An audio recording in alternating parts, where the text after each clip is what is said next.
Hello and welcome student. Today we are going to discuss about the poem The Ball Poem which is written by John Berryman. Dear student, poem को read करने से पहले इस poem के overview को जानना बहुत ज़रूरी है ताकि यह पोएम हमें अच्छे से समझ में आ जाए। तो चलिए शुरू करते हैं पोएम को। एक बार एक छोटा सा लड़का अपनी गेंद के साथ एक बंदरगाह के किनारे खेल रहा था।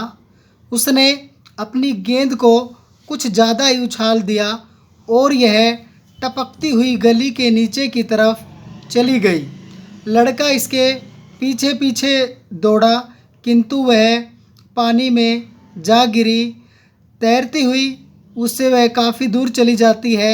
गेंद के खो जाने से लड़के को बहुत ही दुख महसूस हुआ।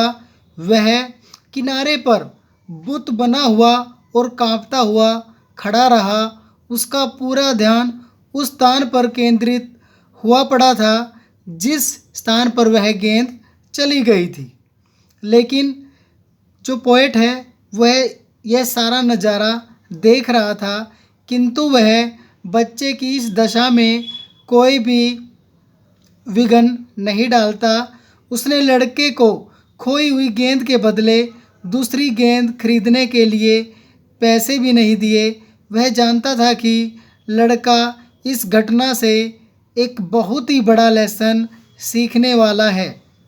वह इस विषय पर अपना पहला सबक सीख रहा था कि भौतिक हानि को कैसे सहन किया जाना चाहिए, क्योंकि वो बच्चा अभी छोटा ही था और कवि उसको जीवन का एक बहुत ही ज़रूरी पाठ पढ़ाना चाहता था। इस छोटी सी घटना से लड़के ने सीखा कि जो चीज़ एक बार खो जाए वह सदा के लिए खो जाती है, फिर उसे हम कभी दोबारा प्राप्त नहीं कर सकते और उस खोई हुई वस्तु पर शौक मनाना भी बेकार होता है। एकमात्र महत्वपूर्ण चीज़ यह है कि खोई हुई चीज़ के बदले फिर से नई चीज़ लेने के लिए हमारे पास पैसे होने चाहिए। और इसके साथ साथ कवि यह भी कहता है कि यदि हमें कोई अन्य नई वस्तु खरीदनी है तो उसके लिए हमारे पास पैसे होने चाहिए और खोई हुई चीज़ को दोबारा से प्राप्त नहीं किया जा सकता। इस प्रकार लड़कों को यह ज्ञान हो जाता है कि लाभ और जो हानियां हैं वो जीवन का एक अभिन्न अंग होते हैं, जैसे कि सुख दुख। मनुष्य को इन्हें एक साधारण सी बात मानकर स्वीकार कर लेना चाहिए, क्योंकि यदि हम उनको अपने दिल से लगाएंगे तो इससे हमारा नुकसान ही होता है। अतः कवि हमें इस पोएम के माध्यम से समझाना चाहता है कि मनुष्य के जीवन में सुख दुख आते रहते हैं और वस्तुएं जैसे हम नई वस्तुओं को खरीदते हैं वो एक दिन हमसे खो भी जाएंगी। इसी प्रकार यह जो जीवन है एक बहुत ही बड़ा जीवन होता है, लेकिन इसमें आगे समय में वस्तुओं के साथ साथ हमारे अपने भी हमसे अलग हो जाते हैं, उनका दुख भी हमें सहन करना पड़ता है। इसलिए इस पोएम के अंदर कवि ने बहुत ही उपयुक्त मैसेज दिया है। तो चलिए अब रीड करते हैं पोएम को। इस पोएम को हम लाइन बाय लाइन रीड करेंगे। What is the boy now who has lost his ball? What is he to do? I saw it go. What is the boy now? अब लड़का क्या करेगा? Who has lost his ball? जिसकी गेंद गुम हो गई है। Lost means गुम हो जाना। What is he to do? अब वह क्या करेगा? I saw it go merrily bouncing down the street and then merrily over there it is in the water. इन पंक्तियों में कवि कहता है I saw it, मैंने इसको देखा। यहाँ पर it का मीनिंग बोल से है।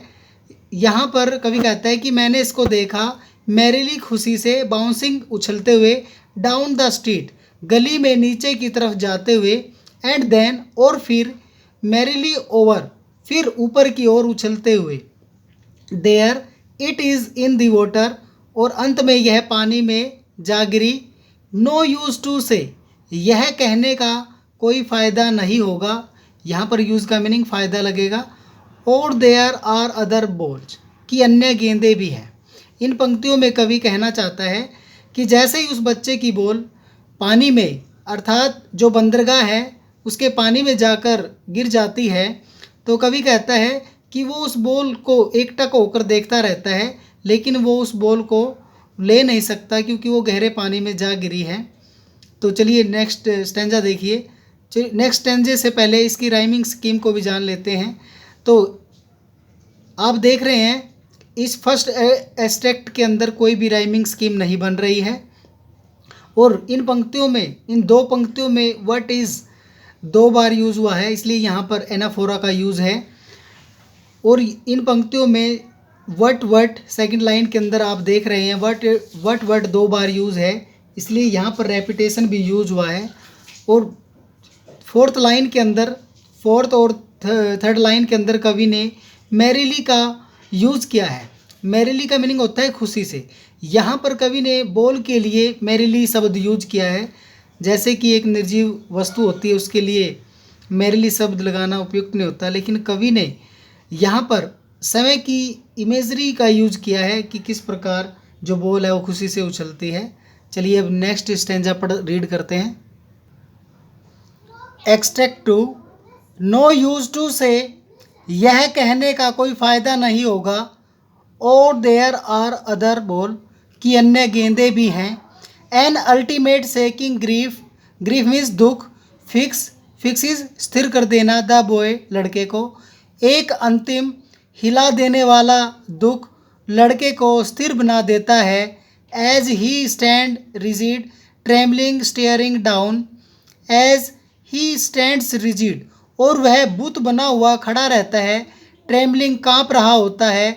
स्टेयरिंग मीन्स घूरना, और एक टक होकर उस बॉल की तरफ देख रहा होता है।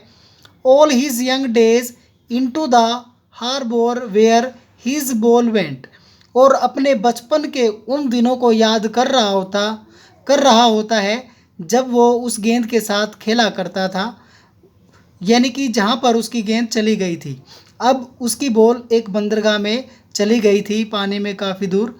वह उस बॉल को निकालने में असमर्थ था।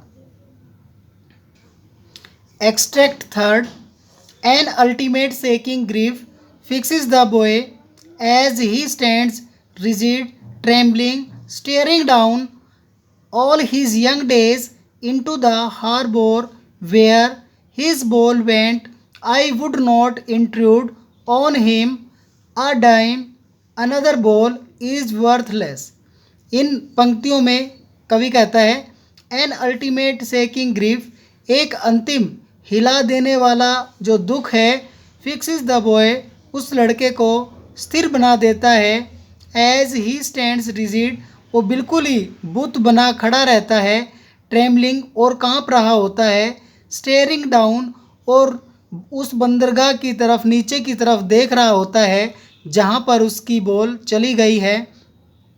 All his young days into the harbour where his ball went, और अपने बचपन के उन दिनों को याद कर रहा होता है कि किस तरह वह उस बॉल के साथ खेला करता था। आई would not intrude on him, intrude means दखल देना। कवि उस बच्चे की इस अवस्था में दखल देना नहीं चाहता। अ डाइम, कोई भी सिक्का।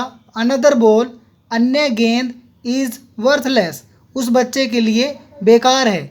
क्योंकि यहाँ पर पोएट उस बच्चे को एक लेसन पढ़ाना चाहता है ताकि वह बच्चा जीवन के अंदर लाभ हानि के महत्व को समझ जाए कि जीवन में लाभ हानि एक जीवन का पार्ट होते हैं जिसे सभी को फेस करना होता है। Extract 4, he senses first responsibility in a world of possessions. People will take balls will be lost always. Little boy and no one buys a ball back. money is eternal.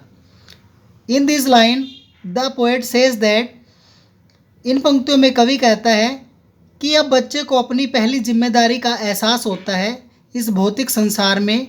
World of possession means भौतिक संसार भी। इस भौतिक संसार में उस बच्चे को अब अपनी जिम्मेदारी का एहसास होता है। People will take balls will be lost always. कवि कहता है कि लोग ऐसे ही गेंदों को खरीदते रहेंगे और गेंद ऐसे ही खोती रहेंगी। And no one buy a ball back, और कोई भी खोई हुई गेंद को वापस नहीं खरीद सकता। मनी इज़ इटर्नल, क्योंकि जो पैसे हैं वो एक बाहरी वस्तु होती है।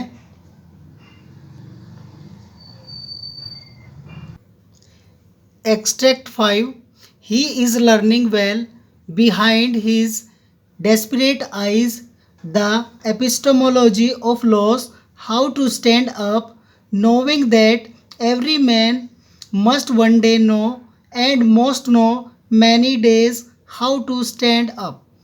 In this line, the poet says that बहुत से लोग अपनी निराश आँखों के पीछे यह अच्छे से समझ जाते हैं कि जिंदगी के अंदर सीखना क्या होता है, जैसे कि वह बच्चा सीख रहा था, और लाइफ के अंदर किस प्रकार स्टैंड हुआ जाता है, किस प्रकार खड़ा हुआ जाता है, और किस प्रकार मटेरियल लॉस को सहन किया जाता है। नोविंग that every man must one day, बहुत से लोग इसे जल्दी से ही समझ लेते हैं।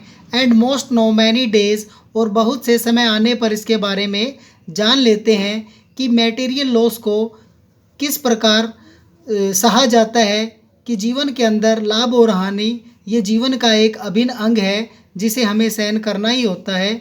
और लाइफ के अंदर ऐसी बहुत सारी मनुष्य की जिम्मेदारियां भी होती है जिनको उसे निभाना पड़ता है। तो डियर स्टूडेंट, यह थी आपकी पोयम।